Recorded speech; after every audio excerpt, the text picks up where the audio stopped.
अजित पवारांच्या विमान अपघातासंदर्भातली एक मोठी बातमी. अजित पवारांना घेऊन येणाऱ्या विमानातील दोन्ही पायलट बदलल्याची माहिती आहे. आदल्या दिवशी विमानतळ प्रशासनाला प्राप्त झालेल्या मूव्हमेंट लेटरमध्ये वेगळ्या पायलटचा उल्लेख होता, मात्र दुसऱ्या दिवशी अजित पवारांना घेऊन येणारे पायलट बदलले असल्याची माहिती आहे. आदल्या दिवशी कॅप्टन साहिल मदन आणि कॅप्टन यश हे अजित पवारांना घेऊन येणारं विमान चालवणार होते अशी माहिती होती.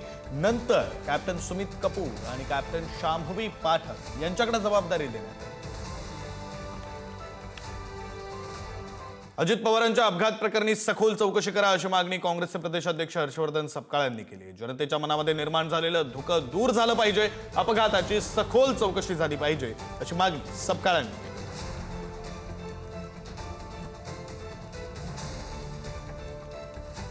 सखोल चौकशीची आमची भूमिका आहे. कारण सखोल चौकशी या करता की जे एकंदरीत चर्चेचं संशयाचं जे धुकं दाटलंय त्या धुक्यातून एक लोकनेता जेव्हा जातो तेव्हा त्याची उत्तरही मिळाली पाहिजे.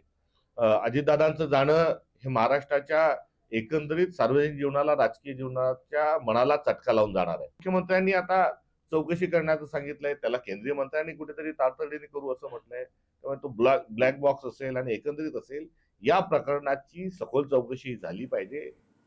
उपमुख्यमंत्री अजित पवार यांच्या विमान अपघातामागची नेमकी कारणं शोधण्यासाठी राज्य सरकारनं सीआयडी चौकशीचे आदेश दिलेले आहेत. या पार्श्वभूमीवर अपघात स्थळावर कोणालाही प्रवेश न देण्याच्या स्पष्ट सूचना बारामती पोलिसांना देण्यात आल्यात.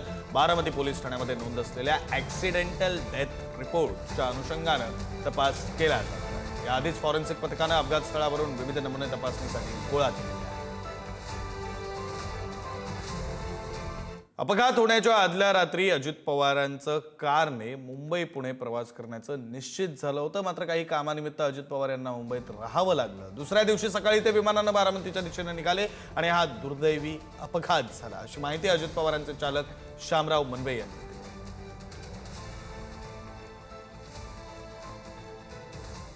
सखोल चौकशीची आमची भूमिका आहे.